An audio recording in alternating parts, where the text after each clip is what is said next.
Bon, la course à la succession de François Legault se précise de jour en jour. Il y a Christine Fréchette qui va devenir officiellement la première candidate à la succession de François Legault, tandis que ce qu'on a appris aujourd'hui, c'est que l'actuel ministre de la Justice, Simon-Jolin Barrette, ne sera finalement pas candidat. Alors, je vais analyser le tout avec notre collaboratrice Antonine Iaccarini. Bonsoir, Antonine. Bonsoir. Bon, je viens de le dire, Simon-Jolin Barrette, en fait, qui renonce à se lancer dans la course, il dit que c'est pour des raisons personnelles. Est-ce que c'est une décision quand même qui te surprend? Un peu quand même, parce que Simon-Jolin Barrette était vu un peu comme le dauphin de François Legault par plusieurs personnes. Et aussi, il est un peu au cœur du legs des deux mandats de la CAQ parce qu'il a fait adopter des projets de loi très importants. On peut penser à celui sur la laïcité ou à la réforme de la langue française. Et présentement, il porte le projet de loi qui va faire une constitution du Québec si jamais ce projet de loi-là est adopté. Donc, il est un des personnages très centraux de ce gouvernement Legault au fil des dernières années. Plusieurs le voyaient comme un chef potentiel.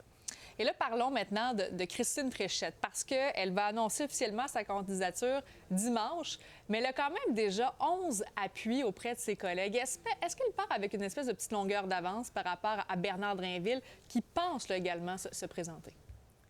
Oui, un peu comme dans la fable, l'important, c'est pas vraiment d'aller vite, mais c'est finalement d'arriver à point. Donc, pour Christine Fréchette, c'est un départ en Lyon. Je pense qu'elle voulait marquer le coup parce que, aussi, c'est pas nécessairement la plus connue du grand public. Donc, comme ça, là, de marquer le coup en début de campagne à la chefferie, de se faire connaître et de montrer qu'on est bien organisé, bien entouré, ça semble être la stratégie de campagne de Mme Fréchette. Mais il ne faut pas sous-estimer un adversaire potentiel. On attend la confirmation d'un Bernard Drainville qui, même si ce n'est pas nécessairement le premier, pourrait là, être un adversaire quand même redoutable pour Christine Fréchette. Ouais, maintenant, c'est aujourd'hui qu'a débuté le congrès en fait, du Parti québécois à Saint-Hyacinthe. Et dans une période de questions, le chef péquiste, donc Paul Saint-Pierre Plamondon, s'en est pris à Mark Carney en raison de son discours qu'il a prononcé hier à Québec. Qu'est-ce que tu penses de tout ça?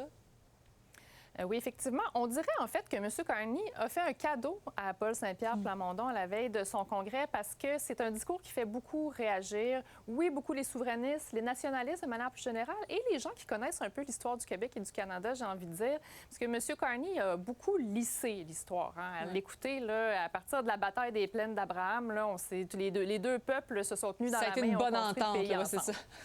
Donc, on a oublié certains petits détails. Donc, évidemment, M. Saint-Pierre Plamondon là, a dénoncé le colonialisme et la méconnaissance de M. Carney face au Québec.